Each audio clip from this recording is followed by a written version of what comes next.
दिल्ली के लाल किले के पास हुए हालिया कार विस्फोट की पूरी कहानी और उससे जुड़े मसूद अजहर जैसी कुटिल आतंकी हस्ती का जीवन पक्ष, किस तरह उसने भारत में बेरमी से आतंक फैलाया।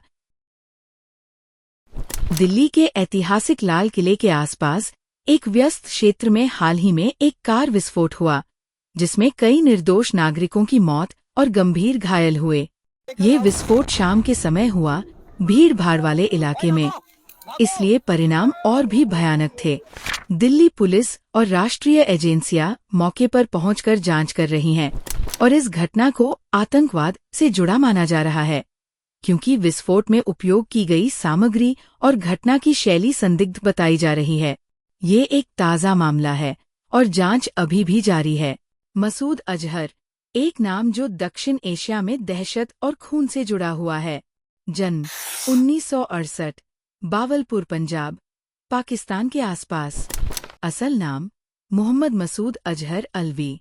उसने अपने चरित्र को धार्मिक नेता की आवरण वेशभूषा में छिपाकर खतरनाक आतंकवादी नेटवर्क बनाया। उसने 2000 के दशक की शुरुआत में जैश-ए-मोहम्मद नामक आतंकी संगठन की बुनियाद डाली, जो पाकिस्तान में बैठकर भारत और आसपास के क्षेत्रों में लगातार हिंसा और आत्मघाती हमलों के लिए जिम्मेदार रहा है। मसूद अजहर का सफर सीधा नहीं था। वह सौहार्द के बजाय कट्टरवाद और हिंसा की राह पर चला गया। वह अफगानिस्तान में लड़ चुका था, कट्टर मदरसों से जुड़ा और बाद में पाकिस्तान के संरक्षण और सहायता के साथ अपने संगठन को मजबूत किया। वह केवल एक कमांडर नहीं, वो विचारक, प्रेरक और ऑपरेशनल प्लानर भी रहा। किताबें लिखीं, भक्तों को उकसाया और धन इकट्ठा करने के बहाने वैश्विक नेटवर्क खड़ा किया। कई देशों ने आतंकवाद का लेबल लगा दिया और 2019 में संयुक्त राष्ट्र ने उसे अंतर्राष्ट्रीय आतंकवादी के रूप में सूचीबद्ध भी किया। जैश-ए-मोहम्मद 2000 के बाद सक्रिय हुआ। इसका उद्देश्य जम्मू कश्मीर में उथल-पुथल फैलाना और भारत विरोधी हमलों को अंजाम देना रहा। ये संगठन आत्मघाती हमलों, गन फाइट्स और काउंटर इंफ्रास्ट्रक्चर पर हमलों में लिप्त रहा। जेम के नेटवर्क ने स्थानीय फंडरेजिंग, फंड ट्रांसफर और विदेशों में समर्थन जुटाने वाले चैनल बनाकर अपना काम किया। कई घटनाओं में जेम की सीधे या परोक्ष भूमिका पाई गई और कई देशों की खुफिया एजेंसियों ने इसे खतरा बताया। यहाँ उन अहम घटनाओं का क्रम है जिनमें मसूद अजहर या उसके संगठन का नाम बार बार जुड़ा दिखता है। 1. 2001 का संसद हमला, पार्लियामेंट अटैक, न्यू दिल्ली। दिसंबर 2001 में संसद परिसर पर हमला हुआ, जिसमें सुरक्षा बलों की शहादत हुई। इस हमले के बाद भारत-पाकिस्तान संबंध तीखे हो गए और मसूद अजहर व उसके नेटवर्क पर शक की आंखें टिकी। 2. पठानकोट हमला, 2016। जनवरी 2016 में पठानकोट एयरबेस पर हमला, जेम के संबंध में आरोप लगे। इस हमले में सुरक्षा बलों ने भारी संघर्ष के बाद हमलावरों को सामना किया। 3. पुलवामा हमला, 14 फरवरी 2019। पुलवामा में सीआरपीएफ काफिले पर आत्मघाती हमले में 40 जवान शहीद हुए। भारतीय एजेंसियों ने इसमें जेम का हाथ बताया और इसके बाद भारत ने फ्लाईओवर हवा में कार्रवाई की। यह मामला वैश्विक और राजनीतिक रूप से बहुत संवेदनशील रहा। 4. अन्य हमले और कट्टर गतिविधियां, जेम और उसके सहयोगियों को कई बार भारतीय वर्तमान में आतंक मॉड्यूल चलाने, फंडिंग और स्थानीय रेडिकलाइजेशन का दोषी पाया गया। भारत की सुरक्षा एजेंसियां और विदेश कार्यालय बार बार जेम की जांच में जुटे रहे।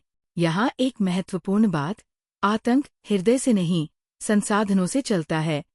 रिपोर्ट्स और इंटेलिजेंस की जानकारी के मुताबिक मसूद अजहर और उसके परिवार साथियों के कनेक्शन से चलने वाले फंडिंग नेटवर्क पर निगाहें रही हैं।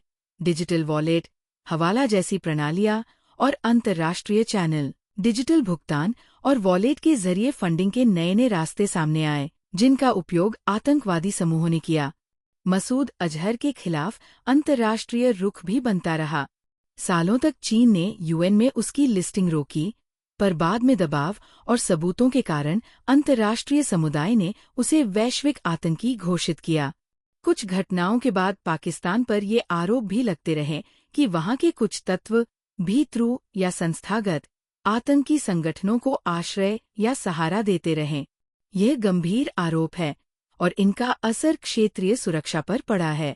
अब बात करते हैं मौजूदा लाल किला के पास हुए विस्फोट की। क्या इसका संबंध सीधे तौर पर मसूद अजहर या जेम्स से है? अभी तक आधिकारिक जांच जारी है। हालिया मीडिया रिपोर्ट्स और एजेंसी कवरेज बताते हैं कि जांच के दौरान आतंकवादी कानून लागू कर दिया गया, संदिग्धों की पहचान और हिरासत का काम चल रहा है और कुछ मल्टी स्टेट अलर्ट भी जारी किए गए हैं। कई बार ऐसा होता रहा है कि स्थानीय मॉड्यूल किसी बड़े नेटवर्क से लिंक रखते हैं और कई बार छोटे आतंकी गैंग खुद ही काम कर लेते हैं। फिलहाल हमें आधिकारिक जांच रिपोर्ट का इंतजार करना होगा, पर संदिग्धता और हित के दृष्टिकोण से इस घटना की तीव्रता से आलोचना और भय दोनों बढ़े हैं। दोस्तों, आज हमने देखा कि कैसे एक खूंखार आतंकवादी मसूद अजहर और उसके संगठन ने वर्षों से हिंसा की साजिश रची और निर्दोषों की जान ली। देश की सुरक्षा व्यवस्था, इंटेलिजेंस, पुलिस और नागरिक सबका कर्तव्य है कि हम सतर्क रहें और पुलिस तथा संबंधित एजेंसियों को सही जानकारी दें। अगर आप किसी संदिग्ध गतिविधि को देखते हैं तो तुरंत पुलिस को सूचित करें। अगर आप चैनल से जुड़े हैं तो इस वीडियो को लाइक करिए, शेयर करिए ताकि लोग जागरूक हों। कमेंट में बताइए कि आप इस तरह की रिपोर्ट्स पर क्या और जानना चाहेंगे। हम अगली वीडियो में और गहन विश्लेषण लाएंगे। सब्सक्राइब और बेल आइकन दबाना न भूलें। धन्यवाद।